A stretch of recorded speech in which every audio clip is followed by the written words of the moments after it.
49:19. Gad, a troop shall overcome him, but he shall overcome at the last. At the last. So that troop that overcame him, we was telling you that was a U.S. cavalry with Andrew Jackson. Right. And I got some articles right here. This article's from Wikipedia, right? It's called the Indian Removal Act. It says the Indian Removal Act was passed by Congress May 28, 1830, during the presidency of Andrew Jackson. The law authorized the president to negotiate with the southern Indian tribes for their removal to a federal territory west of the Mississippi River in exchange for their ancestral homelands. So they basically was trying to move them out of Florida, Georgia, Kentucky, Mississippi, Alabama.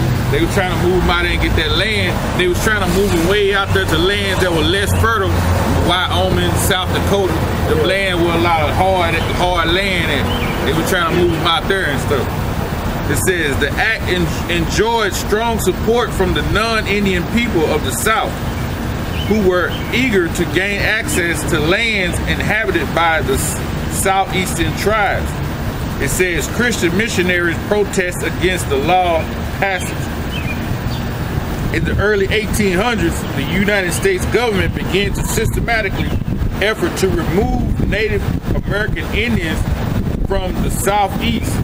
The Chickasaw, the Choctaw, the Muscogee Creek, the Seminole, and the original Cherokee nations, referred to as the 5 civilized tribes by the Anglo-European settlers in reference to the tribe's adoption of aspects of the colonial culture, had been established and autonomous nations in the southeastern United States.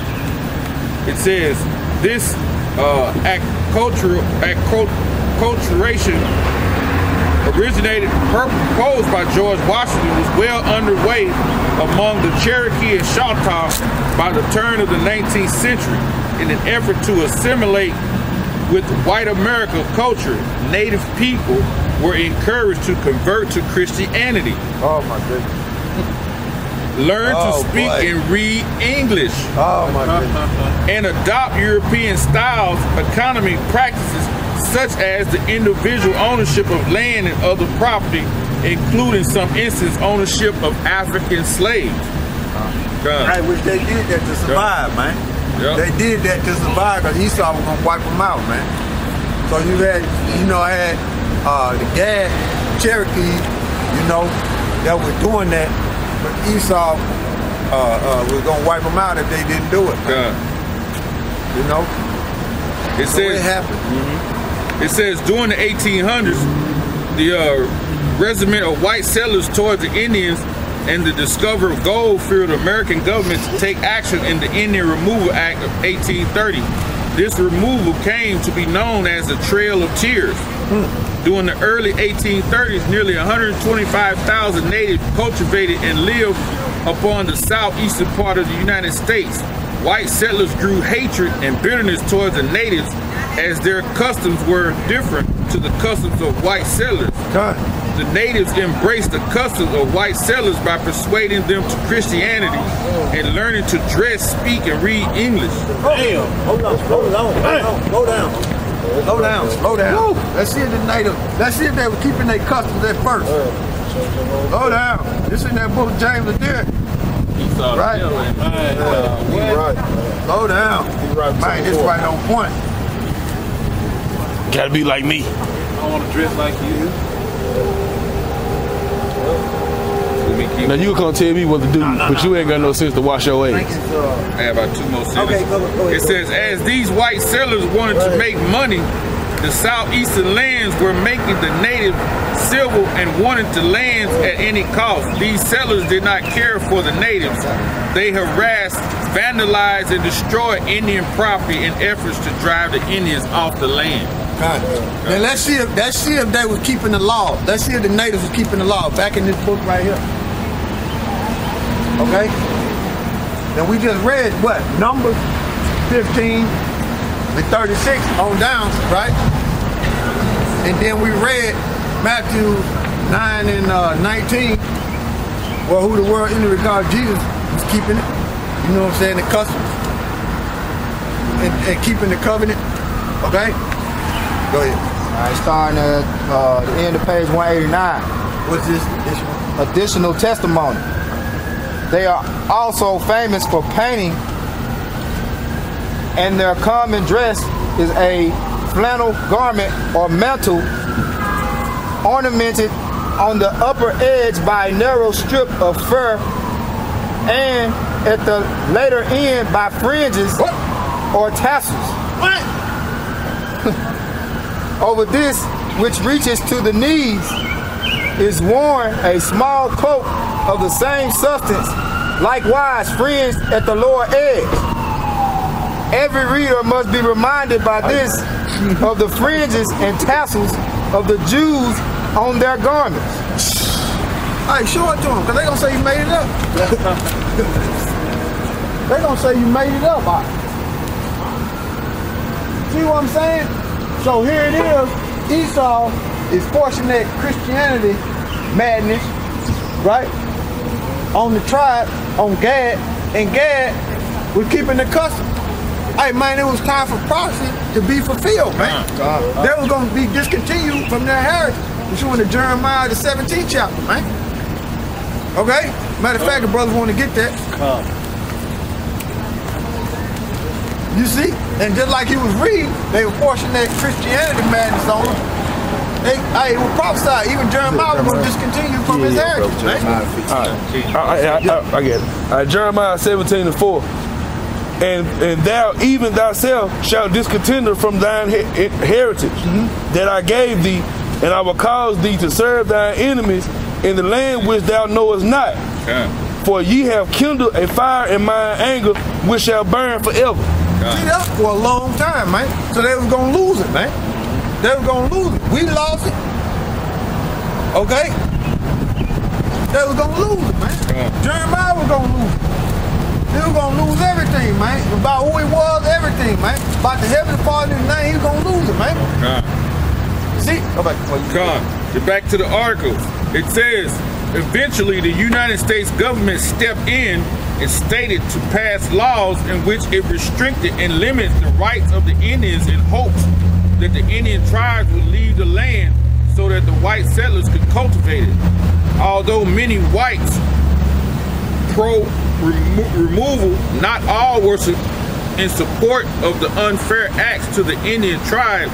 The Supreme Court declared both cases, such as the Cherokee Nation versus Georgia and Worcester versus Georgia, that the Indian tribes were independent and free, opposing the goals of President Andrew Jackson.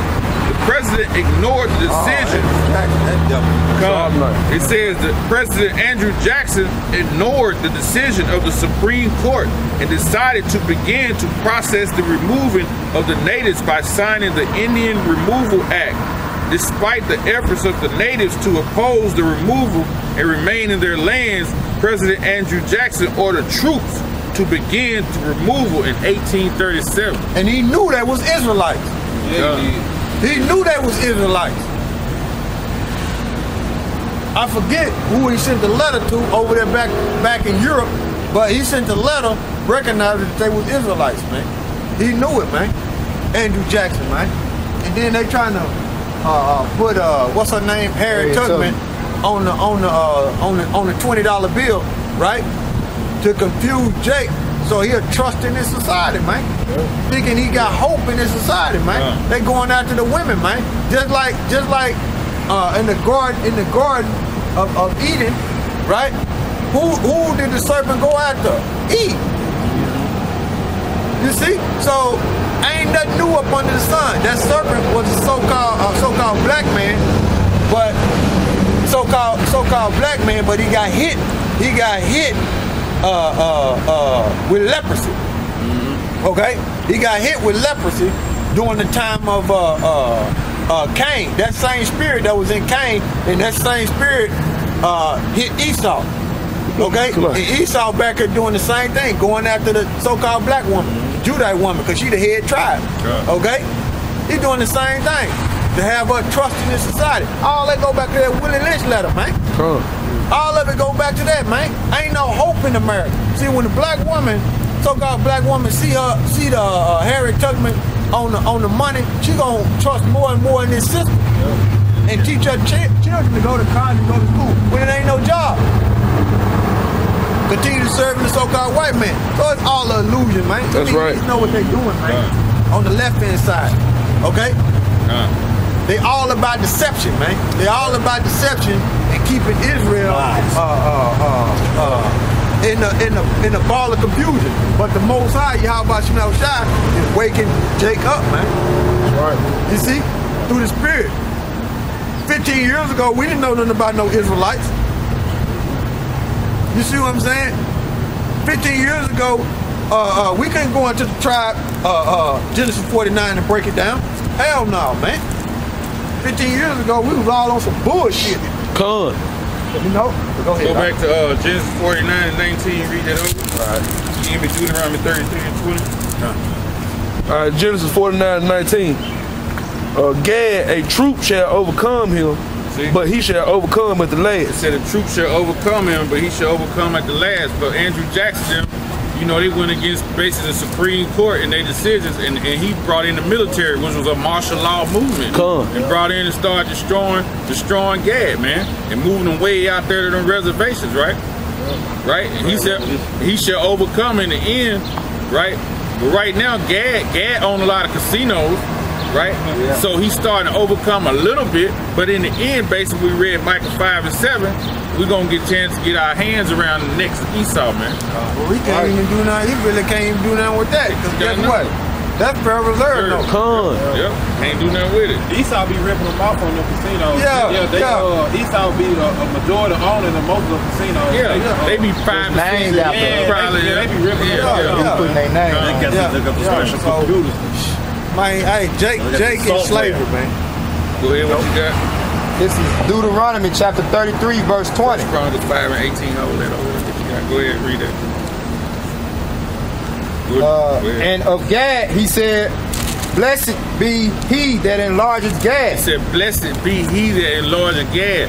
How did Yahweh bless Gad? Took him from the other side of the world, right, and brought him over here and basically set him down in North America.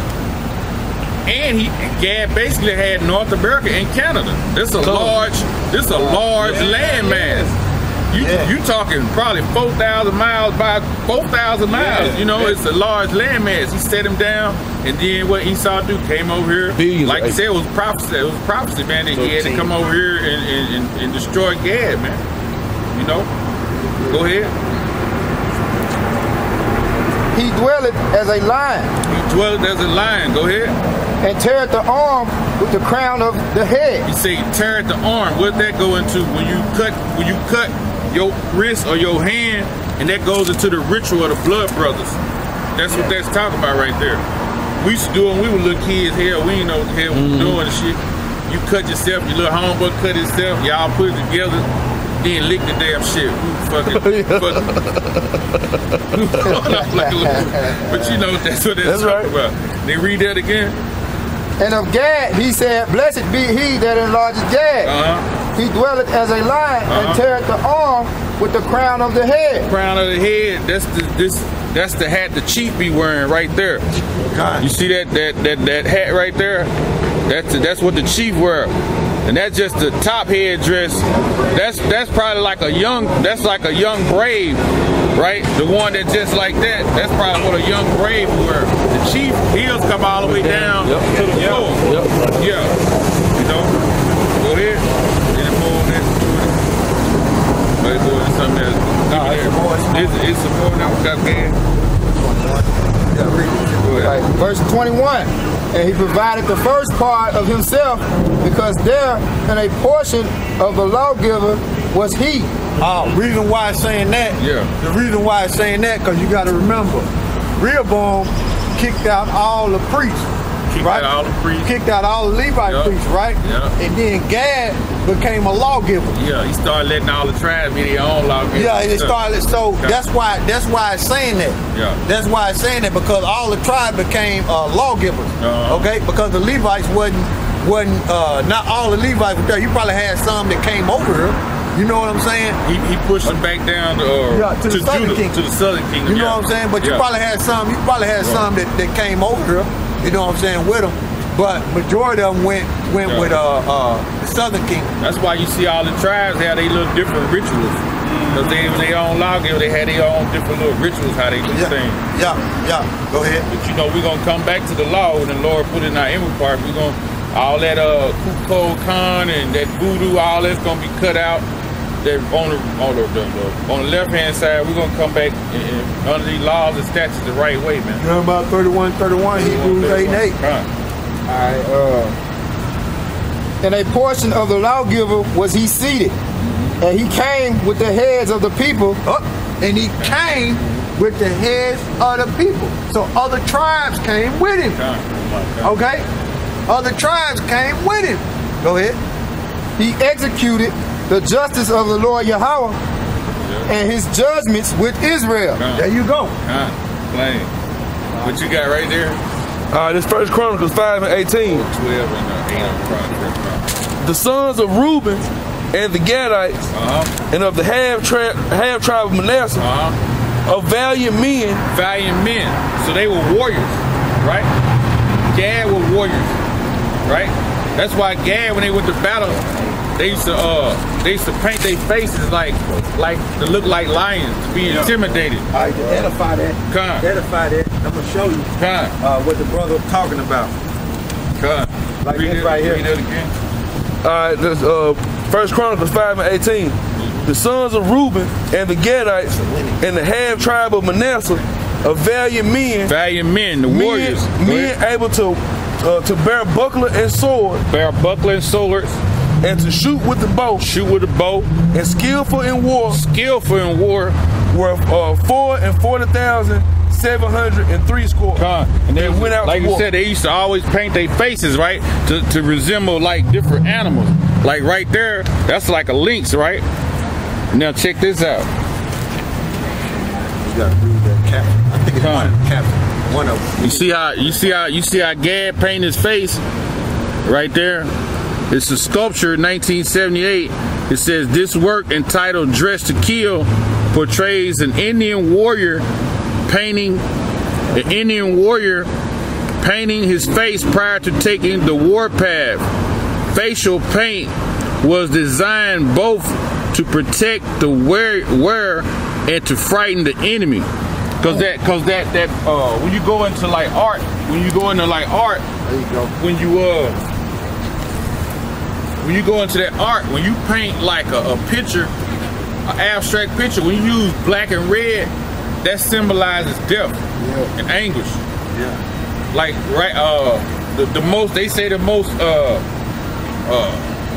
one of the most important paintings that ever was painted by a dude named Rothko. Before he died, he just took a canvas board and painted black and red. That was it. And then he died. That was death and anguish. So when them Indians, when you see them paint their face black and red, they going to war. Somebody finna die. That's right. And when you see their face, when you basically, if you get close enough to see their face, then it's death to you. You know?